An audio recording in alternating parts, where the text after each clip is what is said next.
Director Yorgos Lanthimos and two-time Oscar winner Emma Stone have been on a journey of cinematic absurdity for almost a decade now.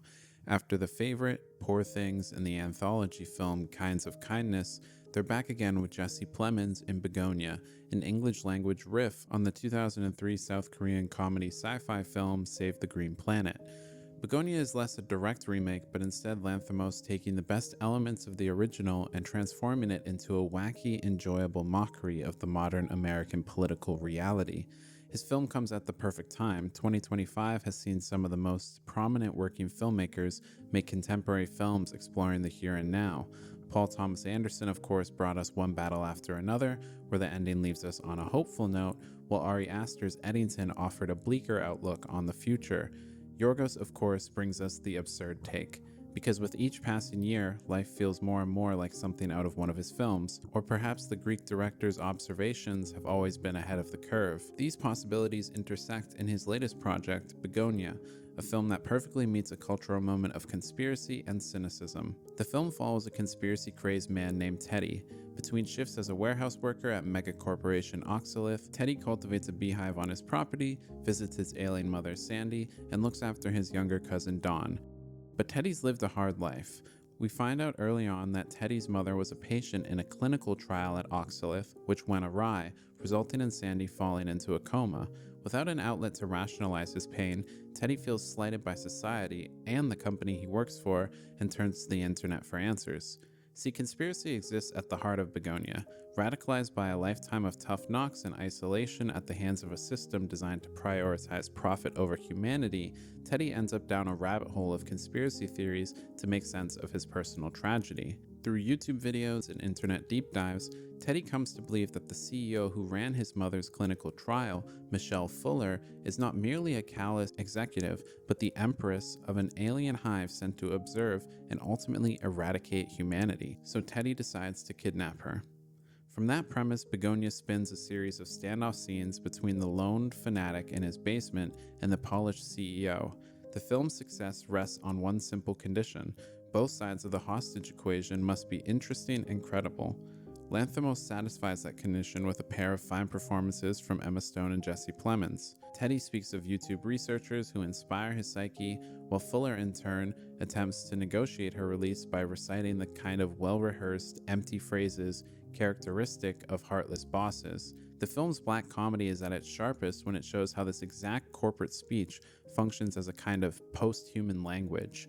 Michelle's polished phrases read like something an algorithm has approved, calibrated to deflect responsibility and restore some sense of corporate synergy. When you sound like a machine, it's no wonder your conspirators will imagine that you are one. Teddy, meanwhile, is not a caricature of radicalization. Between manic interrogations, he tends to his beehive and feeds his cousin and sits vigil by his mother's hospital bed. These small scenes are crucial in anchoring his motivations in real pain. His love for bees is not a simple hobby, but a clear motif. Bees are communal, they're exploited, they're efficient, but they're also threatened. Teddy's reverence for them reflects what he believes human society should value and also what it is increasingly losing. He becomes obsessed with the existential threat placed on his colony of bees and places the same fears to society, convincing himself that humanity is in danger of becoming, in his words, a dead colony, atomized in a trillion directions with no way home. To properly explore the themes of the film means revealing some pretty major plot points, so I need to warn you, if you haven't seen the film yet, this is your spot to pause and come back after you've watched it. Towards the end of Bugonia, we learn that Michelle really is what Teddy suspected, the empress of an alien colony. She has been on Earth to develop a drug intended to suppress humanity's darker impulses. It's an absurdly comedic reveal, especially once we learn that she really does communicate with her species through her hair. However, despite the twist, Bugonia is ultimately the exact same story it starts telling at the beginning. Michelle being an alien retroactively justifies some of Teddy's investigation, but the alien and the CEO are not too far apart here. Michelle, in both CEO and alien form, sees humans as beneath her. Even before the reveal, Michelle is repeatedly shown offering surface-level platitudes to her employees, as well as the victims of her experiments, all with a lack of authentic humanity and empathy. Emma Stone's performance is brilliant here, as she channels the arrogance of the modern billionaire. There's also a darkly funny point about the kinds of decisions that those in power make. Michelle's solution, a drug to suppress humans' worst impulses, is almost like a technocrat's fantasy. It's the kind of reductive logic of contemporary governance. If people are the problem, find a chemical or algorithm to fix them. Whether it's an alien race with the power to take us out, or a mega corporation with all the money in the world, Lanthimos highlights how absurd it is that this is the direction chosen for those who wield the death beam. But this absurd fantasy of a simple fix isn't just a plot device. Lanthimos presents it as a direct symptom of the very world he is dissecting. By establishing the film through this battle between Michelle and Teddy, Yorgos captures the harsh divide built into capitalism itself. It's a system where some can enjoy their morning red light therapy treatment, while others are forced to keep working at the very same companies that have brought destruction upon their own families. Visually, Lanthimos gives every location in the film a distinct purpose. The basement becomes a space for ideological conflict, while the warehouse and corporate offices, on the other hand, are cold, sterile places where words themselves become weapons. Through these settings, Lanthimos shows how environments shape the people within them. The factory floor breeds obedience, the boardroom breeds empty corporate talk, and the basement breeds obsession. It's through these carefully crafted spaces that we understand Bugonia is not primarily about conspiracy or kidnapping or aliens. It is a film about the human hunger to make sense of suffering, and whether or not this system we exist under means we are beyond saving. If Bugonia takes any stance, it's one that is both mournful and accusatory. Lanthimos isn't just taking shots at big tech companies or wagging a finger at our social media habits. He's showing how all of these forces connect together, how corporate greed, managerial doublespeak, social isolation, and the design of the internet all shape the world we live in. This modern environment creates a society of people who either quietly go along with things or become furiously opposed.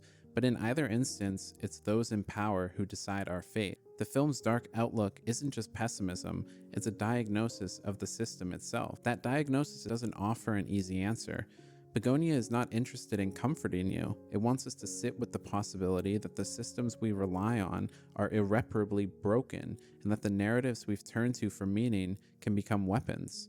The movie asks us to be honest. Perhaps the moment for neat solutions has passed. Perhaps we as a species are already being tested, and maybe we've failed. And yet, for all its darkness, the film doesn't completely abandon hope. Lanthimos leaves a small space for a kind of tragic sympathy. After the aliens wipe all of the humans off the Earth, the bees return to their colony. They are the last living proof that care still exists in the forgotten corners of the world. In a story that paints institutions as cold and uncaring, the simple, steady work of tending a hive carries lasting meaning. It won't fix the system, and it isn't a heroic act that will save everyone, but in a film full of emptiness and cruelty, Teddy's quiet devotion is the final image that we're left with. In the end, Bugonia offers no easy way out. It suggests the question of saving the world has become a trap, a fantasy pursued by both the powerful and the powerless. Instead, it leaves us with a quieter choice, the choice to abandon the grand battle for salvation and instead to simply keep something alive, even when everything around us is dying.